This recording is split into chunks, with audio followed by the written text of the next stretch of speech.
Welcome, Drink with James, episode 118. Wow, 118.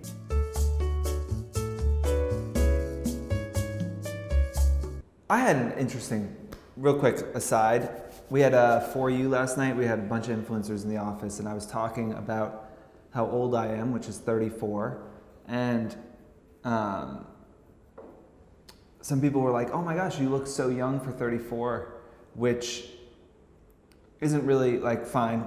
Botox is great. You should all preventative Botox, just Botox in general. It's fantastic. They're like, what's your skincare regime? It's like, yeah, La Mer and Botox. But it was the first time that like someone's like, oh, you look so young for your age, meaning like you're fucking old and you don't look that old. Which is why I don't hang out with 22-year-olds generally, is that I don't need that in my life. But look, if you're going to be seen as an old man by the influencers that are in the office, you might as well not look like one. So thank you to botulism, the botulism in my forehead for freezing it up, and to La Mer and La Prairie, our wonderful clients who continue to give me product when I ask for it. I appreciate all of you, and this was a team effort, so cheers to that. If you haven't applied for freshman class, you should do so. It is a program that we're doing here in New York City in November. We are trying to help amplify underrepresented voices in the influencer space. We'll be flying out 10 influencers to New York, putting them up in the Four Seasons Hotel downtown. They're gonna have a couple days of mentorship, education, networking with clients, a little bit of drinking, a little bit of partying as well. You're gonna we're gonna work on an actual project with the Four Seasons. You're gonna be teamed up with a mentor, established influencer mentor who you're gonna get one-on-one time with, and then you'll get some kind of consulting help from the Four team in the months after freshman class. So it's a great program, should teach you a lot, hopefully help speed the career up a little bit more, introduce you to a bunch of brands and influencers, and you get to come to New York on our dime. So do we have a lot of applications? Yes, we have over 1,000.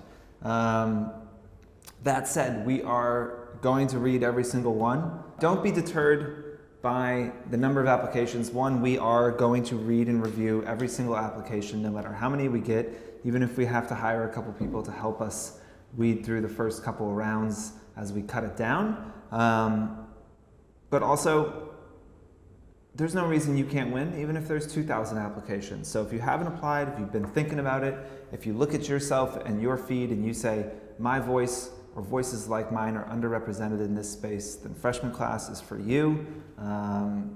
Apply. If you haven't, we'll put a link somewhere. So far, it's been really fun reading the applications, reading the testimonials. I love seeing all of that. To everyone who's watching this who did apply, thank you. And I hope, well, one of you will probably win and I get to meet you.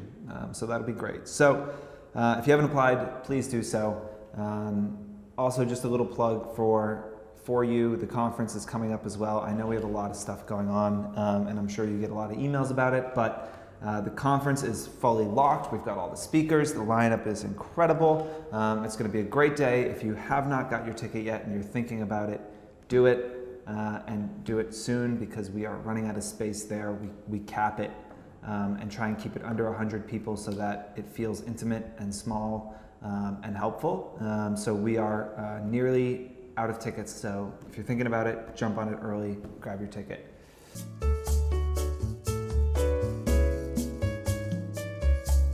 Question number one is, what do I think about the founders leaving Instagram? What does it mean for influencers? First of all, gutsy, bold move on their part. I've always had a lot of respect for the founders of Instagram. I've always said that all of you should be, worshiping at the feet of them for creating this incredible product. I think it's tough to work for Mark Zuckerberg. I think that it is tough to be a company that Facebook has purchased. We now have had two groups of founders leave. The WhatsApp founder left as well. He unlike Kevin and Mike, unlike Kevin and Mike, he left $850 million on the table. He wanted to get out of Facebook so badly that he essentially paid $850 million to leave early. But when you make billions, I guess $850 million isn't that much. I don't know. Great problems to have. But what do I think will happen? I think that, Kevin and Mike, from what I understand, were very staunch defenders of Instagram and trying to keep Instagram what it was meant to be and trying to keep it a really special place that is as ad-free as possible. I think that with them gone, without somebody constantly fighting, you might see a faster integration of Facebook into Instagram. You already start to see sometimes in your feed, you can see Facebook notifications coming into your Instagram feed, which is really dumb and annoying. But look, other side of it is, look, one, Facebook is an unbelievable company, but 98% of their revenue comes from advertising. They're an advertising company, so will you see more ads on Instagram? Probably. And we'll probably start to see different ad products coming in at a higher velocity. We might see things rolled out that aren't as well thought out. I actually thought, the IGTV launch was pretty piss poor. And I'm still, 2-3 months into IGTV, never find myself using it. I think it's a pretty worthless product. So we might see things getting launched more quickly. But Facebook knows how valuable Instagram is. They know it's their only link to young people anymore. Young people do not like Facebook, obviously. So I do think that Mark is cautious enough that he is not going to ruin the platform. He kind of knows what they have there, and they need to try and keep it pretty similar to what it is now. So I don't think there's going to be any big change. I don't think there's going to be any, big change for influencers in the short term. I wish, Kevin and Mike well. And again, I think we should all raise a glass and say thank you for building this amazing app and for staying. They are rich beyond their wildest imaginations. And it's probably pretty annoying going to work and fighting with people every single day, and they could be sitting in an island drinking and spending money, and just they could literally have a bonfire every night and just burn cash, and they would never run out of money. But they chose to go to work because they chose to defend the community and defend that platform. That is quite honorable. So I think that Instagram is certainly a worse place for them not being at the helm anymore. So we'll see what happens, But the nice thing is we all have free will, and if they fuck it up really bad, somebody will come up with another platform, and that is the way things work. It happened to Tumblr, it happened to MySpace before that, it happened to Friendster before that, it happened to Facebook before, somewhere in the middle there. This is a natural thing. We've always said on the show that I don't have any confidence that Instagram is going to continue to play as significant a role in culture as it is today in 5 years. There's just no way that that's going to happen. Mostly because young people don't use it. Super young people don't use it, and eventually whatever the kids are using, we'll all get on. So we'll see what that is.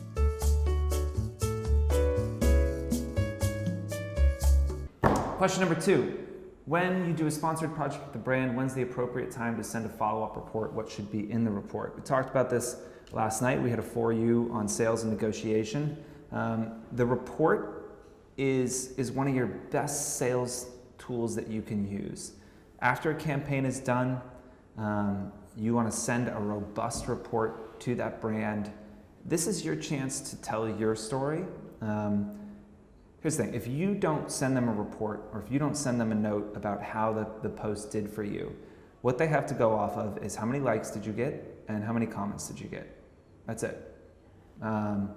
So if they worked with 50 people and your engagement was somewhere in the middle, then you just are somewhere in the middle because you haven't reframed those numbers for them. You haven't added context for that brand. And this is what reports do at their best. They don't just give you the numbers that are there. They provide context. They allow you to tell a story about why the money they spent was well spent with you and why you think that you have in some way influenced your audience, told their brand story effectively, whatever it might be. So what should be in that report are the numbers that help you tell that story more effectively. Obviously you need your basic likes, comments, things like that. But I think you should also be putting stuff from your insights, from your business insights. Put your reach, put your impressions, put your saves. Saves is I think a big one that isn't included that should be. Did you get any DMs? How many DMs did you get about the product? Say that. Actually screenshot your DMs. If it is a product and people are asking you questions about the product, screenshot those DM conversations, put those in the report. Pull out some of the more favorable product-focused comments, put those in the report.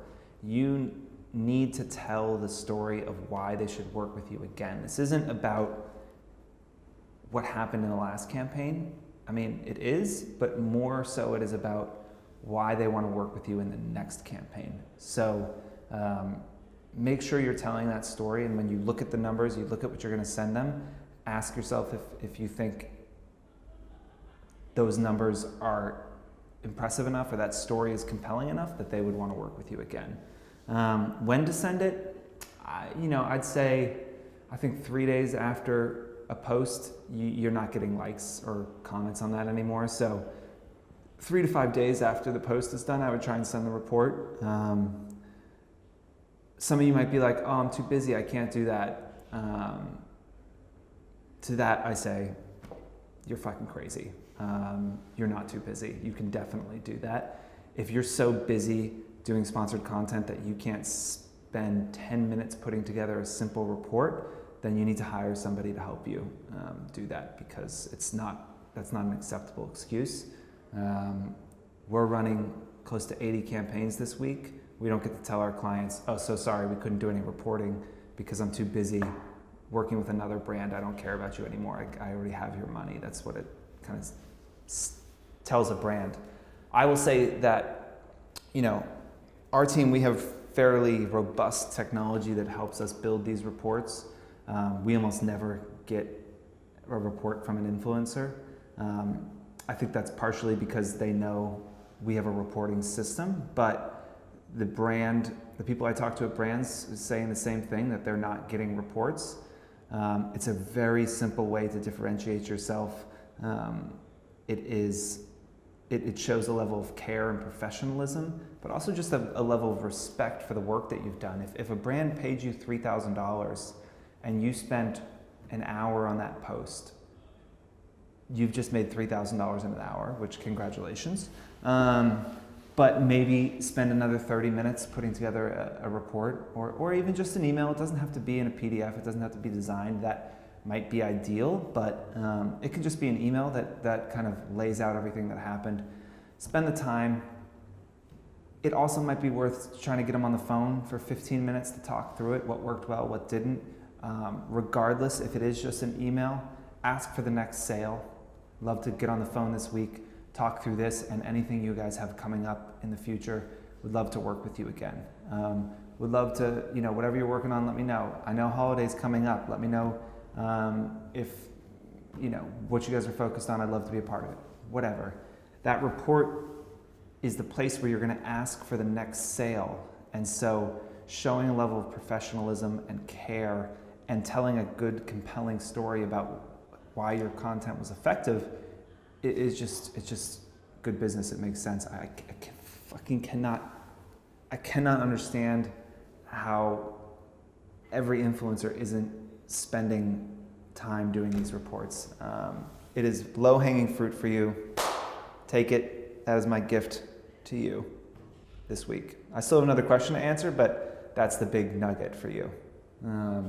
So, question number 3.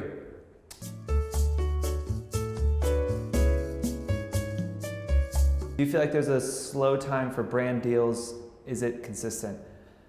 I'm not as sure on the influencer side. Advertising is cyclical. I will tell you our slow times are July and September.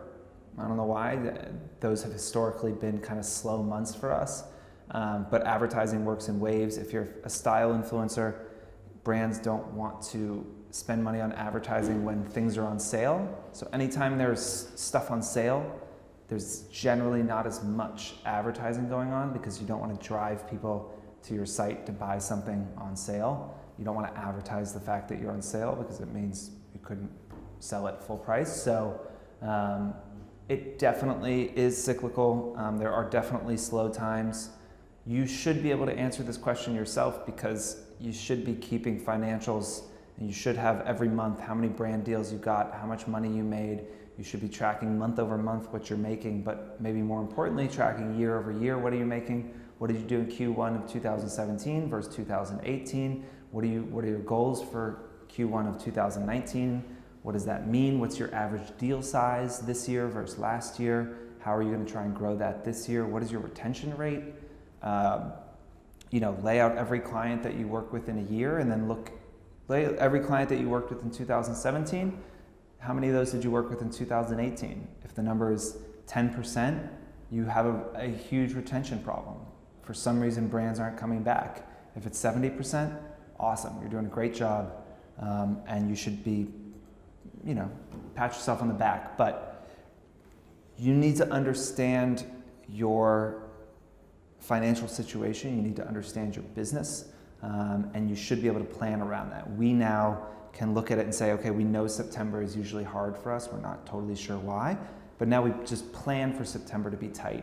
We don't, we kind of know that we're not going to make as much there. So as we plan out our spending for the year, we know, that we might be, 20% down in September than what we usually are. So it's important to look at your own, calendar and look at how things are working for you and if there are peaks and valleys, and don't assume necessarily that those peaks and valleys will just flatten out at some point.